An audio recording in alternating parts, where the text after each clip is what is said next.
बिस्मिल्लाहिर्रहमानिर्रहीम। अस्सलाम वालेकुम। मैं आपको अपने चैनल सारम कोचिंग सेंटर में खुश आमदीद कहता हूँ। Dear friends, students, viewers, Pakistan affairs series हम पढ़ रहे हैं। पाकिस्तान अफेयर्स में हमने प्री पार्टीशन इरा को लिया है और प्री पार्टीशन इरा 1857 से हमने टॉपिक्स स्टार्ट किए हैं और हम पहुंचे हैं नेहरू रिपोर्ट तक। नेहरू रिपोर्ट का हिस्टोरिकल बैकग्राउंड हम डिस्कस कर चुके हैं कि जब लॉर्ड बेकन हेड ने साइमन कमीशन अपॉइंटमेंट के वक्त हिंदुस्तान की लीडरशिप को चैलेंज किया था कि आप लोग इस काबिल नहीं हैं कि आप अपने लिए कोई कॉन्स्टिट्यूशनल फ्रेमवर्क तैयार कर सकें, तो हिंदुस्तान की लीडरशिप ने ये चैलेंज कबूल किया था और मोतीलाल नेहरू ने एक रिपोर्ट पेश की थी जिसका बैकग्राउंड हम पढ़ चुके हैं।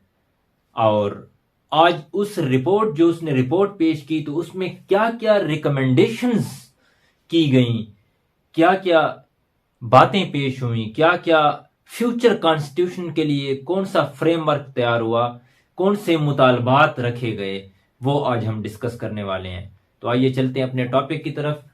नेहरू रिपोर्ट 1928 रिकमेंडेशंस कि उसके अंदर कौन कौन सी रिकमेंडेशंस थी।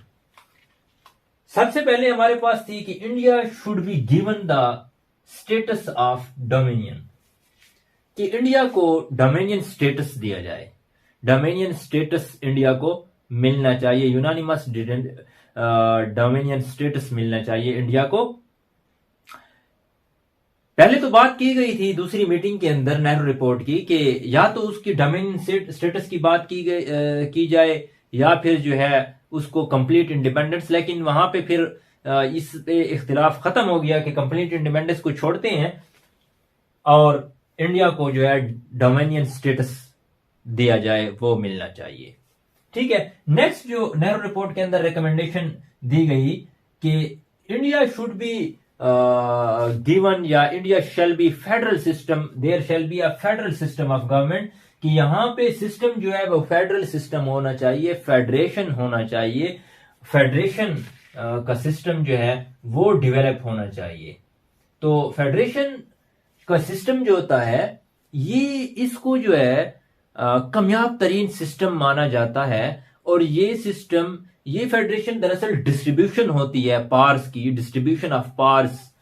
ठीक है। और ये सिस्टम वहां कामयाब होता है जहां बहुत सारी डाइवर्स कम्युनिटीज होती हैं और उन कम्युनिटीज के दरमियान इख्तिलाफात होते हैं। वो इख्तिलाफात मजहब के हवाले से भी हो सकते हैं, वो इलाके के हवाले से भी हो सकते हैं, वो लैंग्वेज पे भी इख्तिलाफात हो सकते हैं, वगैरह वगैरह। इस किस्म की जो इख्तिलाफात होते हैं तो उन मुख्तलिफ कम्युनिटीज के इंटरेस्ट को प्रोटेक्ट करने के लिए, एक इक्वल करने के लिए फेडरल सिस्टम दिया जाता है। तो यहां पे भी फेडरेशन की बात की गई, यहां पे भी फेडरल सिस्टम की बात की गई।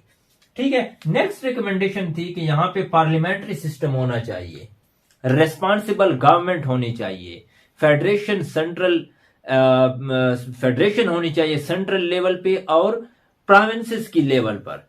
और क्या होना चाहिए पार्लियामेंट्री सिस्टम में? रेस्पॉन्सिबल गवर्नमेंट के उनके जो इलेक्टेड मेंबर्स हैं वो अपनी आवाम के सामने जवाबदेह हों।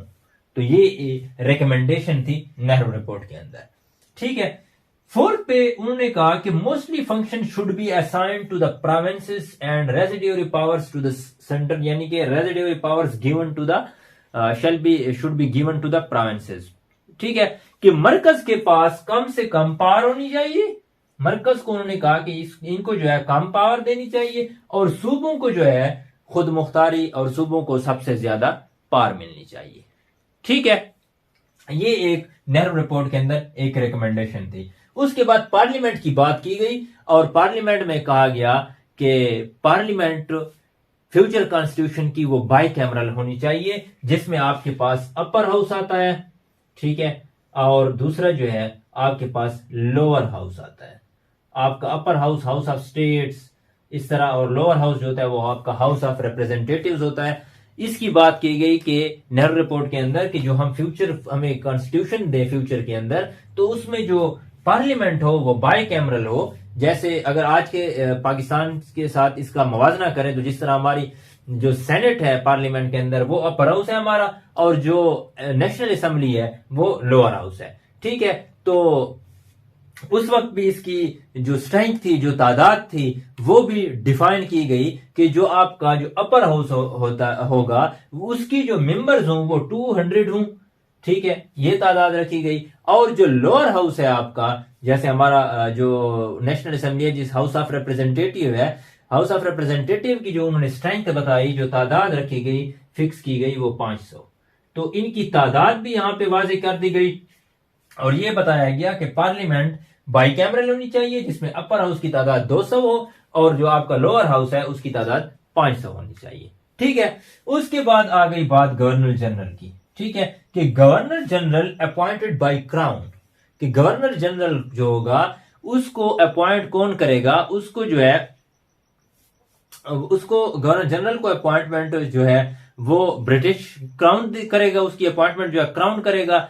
और उसके जो एक्सपेंसेस हैं from Indian revenue, paid from Indian revenue, लेकिन उसके जो अखराजात हैं, जो उसके जिस चीज के भी अखराजात हैं उसके, वो कौन पे करेगा, इंडियन रेवेन्यू से पे किए जाएंगे। ठीक है, उसके बाद पीएम की बात की गई कि पीएम अपॉइंट करेगा गवर्नर जनरल। पीएम को कौन अपॉइंट करेगा, पीएम अपॉइंट होगा, PM was to be appointed by governor general. उसके बाद कैबिनेट की बात की गई कि इसकी कैबिनेट में 6 मेंबर्स होंगे, जिनको कौन अपॉइंट करेगा, governor general on the consent of prime minister, कि वो प्राइम मिनिस्टर उसको नाम भेजेगा और वो क्या करेगा, उन नाम को देकर उन पे साइन करेगा, उनको वेरीफाई करके भेज देगा कि आपकी कैबिनेट है। ठीक है, उसके बाद आपके पास आती है प्रोविजन, सुप्रीम कोर्ट के हवाले से दी गई। प्रोविंशियल गवर्नमेंट की बात की जाए तो provincial government was to be vested in the governor of the provinces. वहां पे जो है गवर्नर्स को जिस तरह पावर है, अवाम की अक्सरियत, किसी भी मेंबर की अक्सरियत है, तो वहां पे गवर्नर को जो सूबे का गवर्नर था उसको इख्तियारात दिए गए। ठीक है, उसके बाद हम आती है प्रोविजन सुप्रीम कोर्ट के हवाले से। तो provision was to be made, ठीक है, was also made to form a supreme court. ठीक है, यहाँ पे प्रोविजन दी गई कि सुप्रीम कोर्ट बनाने चाहिए, सुप्रीम कोर्ट होनी चाहिए, और सुप्रीम कोर्ट जो है उसमें अदालती सिस्टम के जो हेड होता है, जो हमारा चीफ जस्टिस है, जिस तरह उधर नाम दिया गया कि वहां पे लॉर्ड प्रेसिडेंट होना चाहिए। ठीक है, या आप कह सकते हैं कि वहां पे किसको, उसका जो जिस तरह चीफ जस्टिस है वो लॉर्ड प्रेसिडेंट।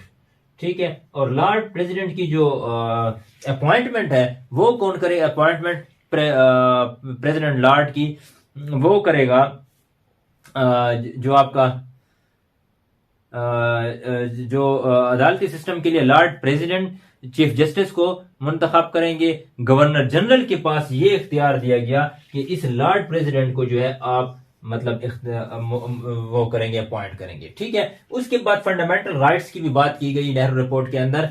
और अगर एक और बात मैं आपको बताता चलूं कि जिस तरह 1909 और 1919 के एक्ट के अंदर मुस्लिम्स को सेपरेट इलेक्टोरेट दिए गए थे कि सेपरेट इलेक्टोरेट होंगे, लेकिन इस नेहरू रिपोर्ट के अंदर जो मेन इसकी बात थी, जिस पर जो है मुस्लिम्स को बिल्कुल ये काबिल कबूल नहीं थे, जो उन्होंने काम किए, यहाँ पे राइट ऑफ सेपरेट इलेक्टोरेट जो थे, इनको उन्होंने खत्म करने की बात की। राइट ऑफ सेपरेट इलेक्टोरेट को उन्होंने कहा कम्युनल बेसिस पे जो राइट ऑफ सेपरेट इलेक्टोरेट हो रही हैं, ठीक है, इनको खत्म करके जॉइंट इलेक्टोरेट सिस्टम मुतारिफ कराया जाए। ये चीज जो थी राइट ऑफ सेपरेट इलेक्टोरेट को खत्म करके जॉइंट इलेक्टोरेट की बात करना, तो ये जो मुसलमानों को मिला हुआ है इसको हटाना तो हिंदुस्तान के मुसलमानों के लिए ये नाकाबिल कबूल बात थी। ठीक है, इस चीज पे तो राइट ऑफ सेपरेट इलेक्टोरेट, इन बातों पे ये जब रिकमेंडेशन सामने आई